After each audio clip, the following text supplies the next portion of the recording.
Good day, my name is Kevin. I am a Kabbalistic theorist. The reason for this video to your live video streaming today is to discuss a few topics in what would be a specific area of Kabbalah, which I call Hayim Kabbalah or Life Kabbalah. So if there's any questions that come up throughout the video, ask anybody who has a question to be a bit specific. General questions will only allow me to cover things in general, and I ask that you be as specific as possible so that I can answer your questions properly. All right, so what should I start with? All right, well, Kabbalah, as understood, is Jewish mysticism. Mysticism is basically a form of knowledge. So what we're talking about here is really levels of knowledge. By levels of knowledge, basically what that means is knowing, okay, comes in the form of understanding something. Okay, knowing its definition is the first step. How it applies to the world is the second step. And the third step is what is its result once it is applied to the world. So we're talking about almost a cause and effect relationship of reality, where you have knowledge which is presented, knowledge which is applied, and then knowledge which has a result. So it's a formula of sorts, an equation for knowledge. That is my understanding of what mysticism really is. Mysticism is so you see there's knowing, wisdom, and mysticism. And those three are in three steps. So the first step that I would state is knowledge is actually the last step. So you have mysticism, you have wisdom, and then knowledge. Okay, knowledge is the result. Wisdom is the experience of it, so applying it to the world. And mysticism is the understanding or definition of something. Prior to all of that, okay, is understanding itself in the form of sensation. So, because sensation is really the base of all that what we have is. So that means we are based entirely on sensation. Sensation is the root of all things that exist. Okay, so what the last thing I'll say on that is, so you have really this fourth step in a way, which is both at the beginning and the end, which is completion of understanding and the unknowable understanding. So there's really a fourth step which has two stages, both at the beginning of something and at the end of something. You see, because before something comes into the level of understanding and has its definition, it is unknowable. It is what's new to the world in terms of creation. We know that in Kabbalah they don't talk about this stuff very often. So what I'm talking about here today does apply more to my own understanding of Kabbalah, which is Hayim Kabbalah, Life Kabbalah, and I will get into what that really means more forward, but more forward on in the live video. But I want to touch quickly on what exactly I mean by all this stages of understanding and levels. You see, sensation is our gateway. It's the pathway to all possibilities.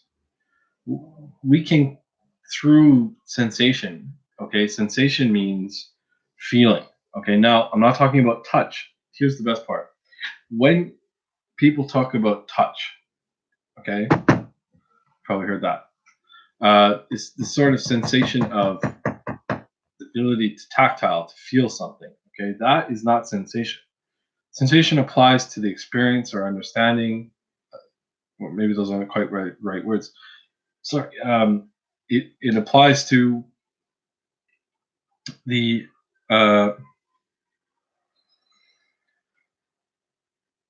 essence of something which is experienced. The essence of something which is experienced is feeling. That means that feeling is grounded in what it is to be, what it is to exist. That's what it's grounded in. So, for example, in Life Kabbalah, I have 25 Sephirot. Okay, so typically there are 9 or 10. 10 is the hidden or the unknown, and it is against the Kabbalistic laws to apply more or less Sephirot. But we know that that's a form of regression. Now, regression is this idea that we can go back to the beginning of time, we can create God or have God exist, and God created us.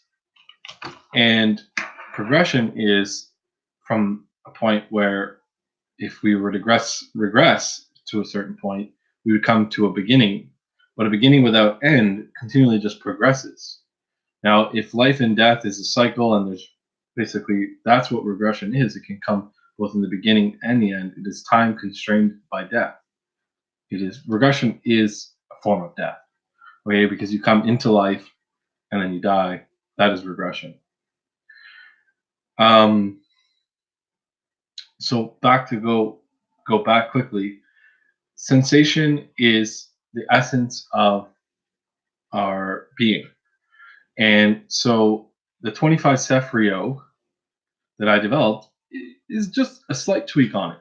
Okay, so you have the typical two trees, the tree of life and death. Now, what's to say that this second tree is really just not a copy of the first? And what we have for information about this supposed second tree is actually not a copy, but a certain amount of Sephirot, more or less equal to the tree of life. If you're not familiar with the tree of life and death, I'll go through that quickly. Basically, in the Garden of Eden, where Adam was created by God, God, nature, however you want to look at it, this tree of knowledge, okay, came in the form of tree of life knowledge and death knowledge. Now, that distinction is key. It's not something that anybody picks up on. I've never heard anybody say, well, the tree of knowledge is just something out there that has a bunch of names, and you invoke them in ritualism, and it does something for you to protect yourself from harm. But I mean, all of that is a waste of time, really, because you see, it's not knowledge that would bring you protection from that. It's a certain level of understanding of yourself in reality that would do something for you. Okay? Your ability to protect yourself is not based on how much knowledge you have, it's based on your understanding of that knowledge, how to actually put it in the world. So we can sit back as armchair philosophers all day long. I won't get into this too much today. I already have a video posted earlier from yesterday, recorded in the afternoon, about the same time as today, and it discusses the life tree in detail. So the purpose of this video is not to really go through that, but to really cover a few other topics that I didn't get to cover. So sensation is, again, the essence of our being. The two trees that I was getting into, the life and death, is that we need to really realize that those Sephirot come together, and I'm not the first to do that.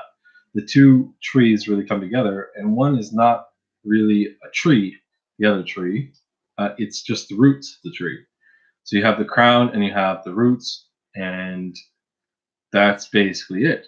Okay, so you don't have a second tree. The second tree, which is a duplicate, is the tree of death, which is a duplicate of that first tree. So what we have for information with regards to Sephirot is basically 22, possibly 23 Sephirot.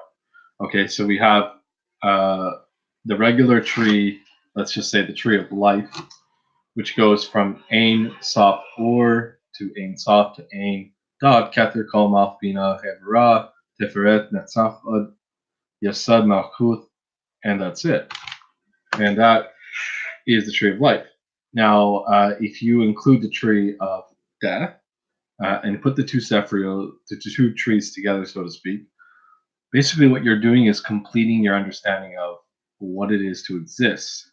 Okay, because you will have information provided to you through your own experiences, through your own reflection and contemplation, formulating a self and an identity within the confines, or not confines, but within the construct of reality that we live in.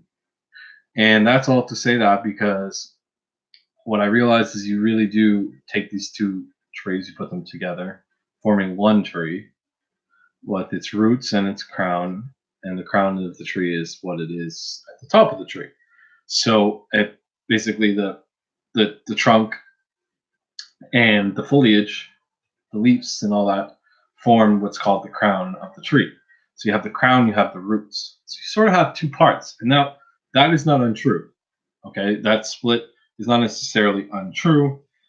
It's because we have the difference between what is meta and what is physical. Now, meta and physical is also not so much included within that one tree that I'm talking about, tree of life, because we know, which is what I was getting to earlier about touch, there's no way to pinpoint physicality.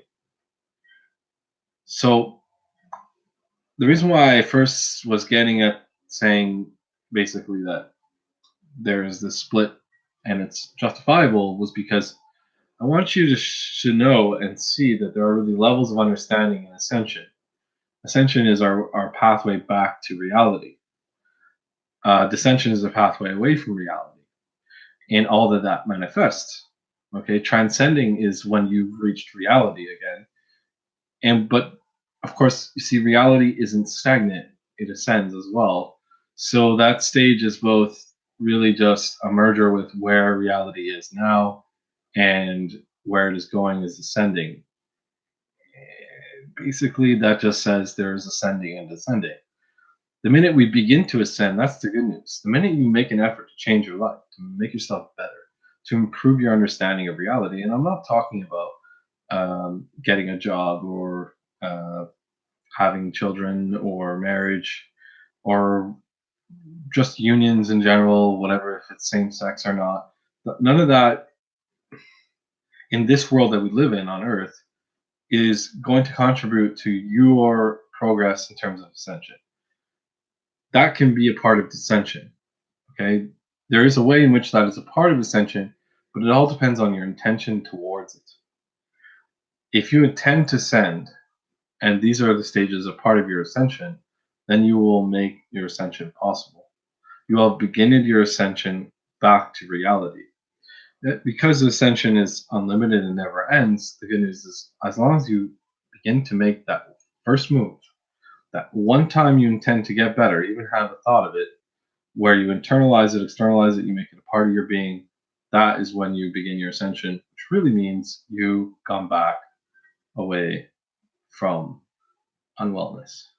You have made your steps to get better by making the first step, which is acceptance of reality. Okay. Uh, Now, not in its fullest form, not your full understanding of it, but just that understanding that I must get better is the first stage. So, what I did is I took the tree of life and death and put the two together. The only thing that was missing, okay, and you're not really supposed to add anything or take away. So I haven't really done that. What I have done though is added two Cephrios. Not that big of a deal. Okay, putting the two together is already a bit sketchy, so to speak, for uh, Torahists, those who are one with the Torah and listen to God's command, know that you cannot make changes to the tree. But you see, there's a bit of deception involved there because what it is to exist is unlimited. It is freedom. Any form of constriction on law applied that way, is basically slavery. slavery of the mind, the body, the spirit, and the soul. All the parts of the being are put into slavery when we apply laws. Now, lawlessness, okay, anarchy, so to speak, isn't the path to ascension either, because you see, it's it's freedom itself that is anarchy, but it's not that form of anarchy. It's not an anarchy in the form of law, because it's not opposing law. You see, we have to have some form of manners about us. Like, okay, we need to be able to behave a certain way so as to get along in the world. There needs to be cohesion, and we just need to be able to get along. But that doesn't require written law, it requires intention towards harmony. And intention is sensation. Okay. The essence of our being is intention. So intent is above knowing. Intent is everything. It's action. It's your will. That is exactly what we're talking about. And that clearly is missing, okay? Because you have in aim, which should be the culmination. If you look at just the one tree and you say, okay, well, this must be it. This is how it is, and we follow the law, and we say, okay, you can make changes, you can improve it. What's missing? I mean, first of all, the explanation of what each Sephrio does is abstract and ambiguous, and basically makes no sense. There's no understanding there that explains, okay, well, this Sephrio does this, and this is what it does to the world, and this is how you can, well, stop there, because it's one thing to go that far, but then this is how you can use it or utilize it or will it. Ah, there's the missing key. You see, because if there's a God and you invoke the Sephrio and then you invoke God, you will lose your will and give your will over to something. Isn't that possession? Isn't that exactly what God is? No. God is control. God is one or many beings created us. And we lack that creation power. Impossible. We all have creation in our power. We all come out of the same creation. We're all created equally and at the same time. Any form of power in the form of control is the opposite of what we are. Any form of control is the opposite of what we are. When we give up control and begin to ascend, we go into many cycles of thoughts, many anxieties, many stressors as to how am I going to live? Well, this is the grounding of what is basically a dependency and addiction to control. And when we realize that, we begin to accept it. And much like the steps divulged in anonymous groups, fraternities of anonymous, such as AA or NA or CA, or I think that's all of them, Internet Anonymous or something. I don't know. There's a few. Basically, you see, the knowledge that is being given there is steps to get better. But we have to question um, whether or not they are talking about the right thing. And I don't want to get into these anonymous groups too much, so I'll just touch on it quickly, which is basically shortening my statement to this. Control must be an addiction, as it is not a part of our being. We must we must habituate ourselves towards something that is not what we are, because to be what you are doesn't need to be habituated, just needs to be lived. We don't need to have say created the habits to be controlling. we don't need to have created the habits to be controlling because they're not real. They don't exist. So we then have to turn around and create these habits towards control and addiction, essentially, so that we uh, develop a way of living that is the opposite of what we are. And the opposite doesn't mean one thing. We're not talking about one for one opposition. It's really a perplexity of things. It's whatever you are not. Now, we are all created equally, but different. So when I talk about power, I don't talk about power and empower as oppositions. I talk about them as differences among similarities. Differences among similarities means we are similar in base. We are beings formed of the same things. Wherever there is progress and levels are created of knowledge above that which is already established, we all understand them and come to know them. But the difference, though, is the difference, other than the similarities, which is the base of what we are, which is the same, is our, for example, choices. So, sensation, which is reducible to will, as I mentioned earlier, and intent and essence of what we are. Okay, so if you want to go into that, you have action and reaction. As mentioned earlier, with knowledge, wisdom, and mysticism and understanding. So you kind of have 4 or 5 real stages there. And because I have 25 Cephrio, if you take 2 5s of something, and 5 times 5 is 25. We have also a double helix gender. We have a double helix in our DNA, so we have kind of the 2 branches of the same branch. So the branch that goes off, and then like a tree, you have 2 branches which go off in another direction. That essentially doubles it down, bringing it to a perfect 100. Sorry, 50. 100 is something else. Sorry. So we have 50.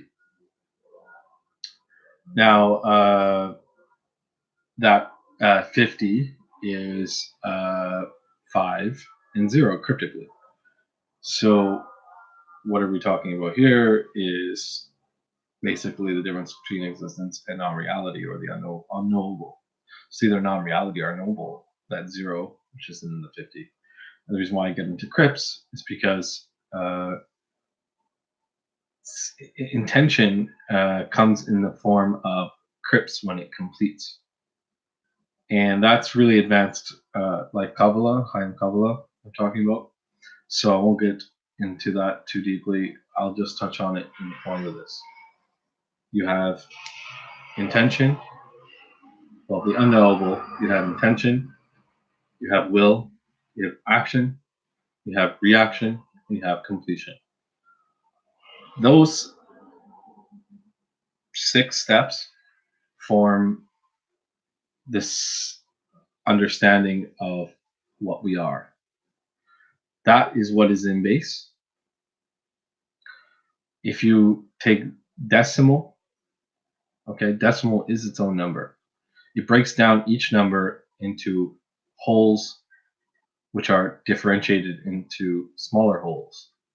So you have a bigger whole, which comes together in the form of what it is. So 1, and then we break down 1 into 1.01, 1.02, 1.03, 1.04, and so on.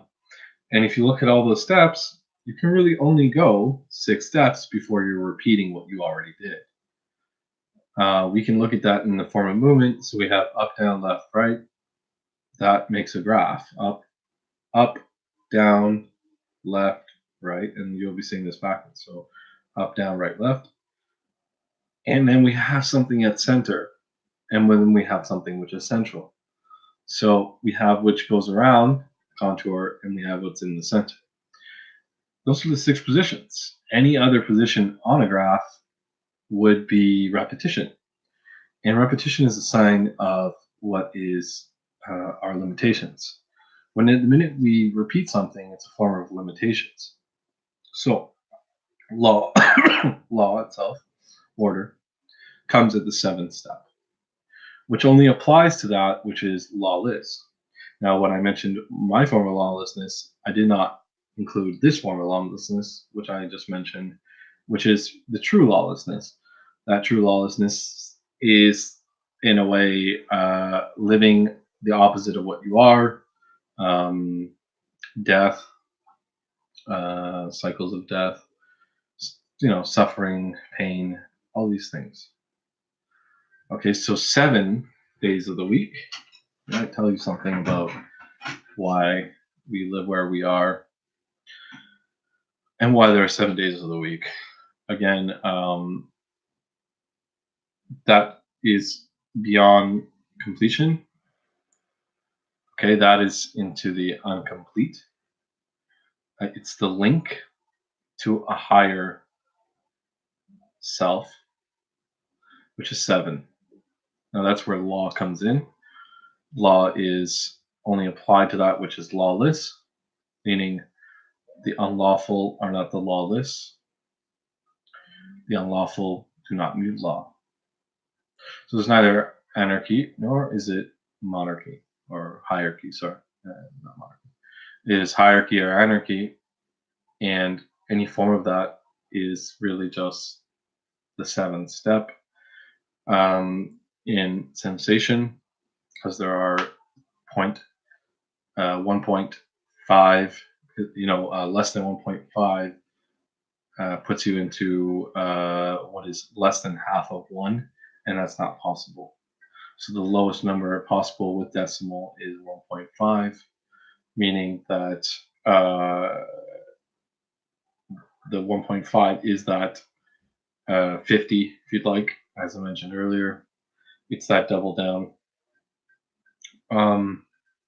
So there's really only 50 archetypes, 50 personality types as a base. There are levels within that. Levels come in at the unknowable stage, which is the first stage step. I'm mixing the words. So basically, let's. I'm gonna write this out for you.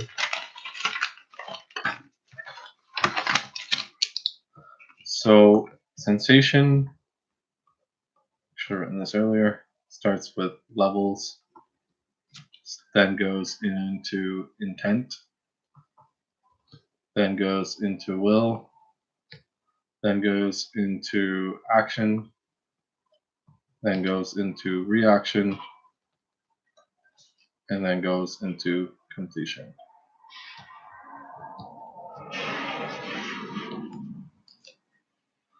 So here we have levels, intent, will, action, reaction, completion. Beyond that completion, over here is what is law. And law would do what to intent? Okay, law would restrict intent. So God and law go hand in hand. And those two are restrictions on our intentions, on our levels of existence, on our willpower, on our actions, on our reactions, and our ability to complete a emotion, for example, and hold it and keep it. This is why you see chaos, not cause, in our world. Okay, we are a product of chaos in this world. And when we speak of causation, we don't talk about it in the form of control. Now, of course, what happens is the last step, which is law, takes that which is well, turns it into the opposite, and then uses it against that which would go against it. It's a Hegelian dialectic, basically improved. So it's creating the problem, having the solution, providing the solution, with the extra step of basically for the purpose of. So you have a problem created by the solution for the reason of control. Boom. beginning, dialected, perfected. That is what basically God is. God is that savior. You always hear that, right? God is a savior. Jesus is a savior. Jesus will save you from your unwellness. Yet the power that lies within each of us as individuals, created out of creation by ourselves, is immense. We have incredible amount of power. We are very, very powerful beings. And each of us has the power within us to both know the truth, to free ourselves from truth, rather, to free ourselves from what is not truth, so from the lies, and to protect ourselves from lying. Because if you want to know how to protect yourself with life Kabbalah, with Kabbalah in general, it's knowing the difference between truth and lie. When someone lies, it's with the basically with the lawful intent to make an argument, to convince and use rhetoric and oratory and poetics, which are forms of persuasion in the form of sound and language, to get something out of someone, to get something from someone, those sort of terms. So what we need to be careful of is how do we protect ourselves from lying? Well, one, hold true to your level of intent. Okay, we're going to work on sensation today. Level of intent. So, my first level of intent, I intend to tell the truth. I intend to tell the truth all the time. I intend to protect myself from lies. I will such intention, and I take action. I have no control over reaction or completion of this cycle. Yet, I know because I have my level of understanding, which is unknowable because of how creation came into being, and I have the right intent towards that. With love and care, I protect myself. Amen. That will protect you from everything. That entire statement, in the form of those words in that order, will protect you from anything.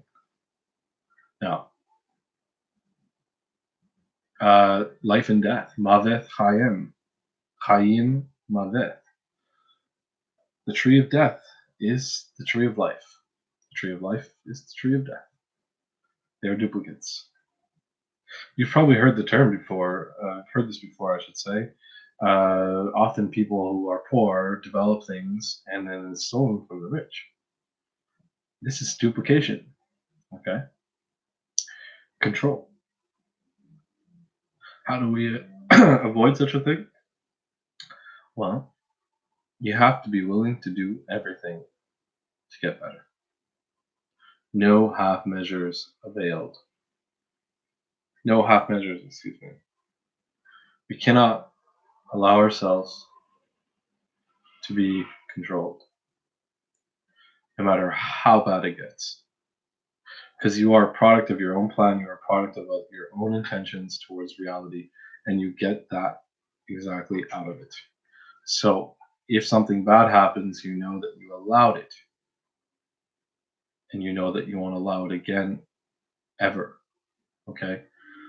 If you really want to improve, you will begin to think there was no chance ever that you will fall from your own self into ego and God ever again. You will never do it again. If you do that, you will be given from your own self a plan, a cause for reality. If you go and direct yourself through this plan, because you see, if you direct yourself through the plan and go wherever it takes you, you will do the reverse of that which you have already done. And every time you begin to get back to where you should be, because some of us were born a certain way, weren't we? Some of us always descended. So we know nothing different. That is not me. I can tell you that. I know myself. I have descended once. But I'm not going to say I'm better than you.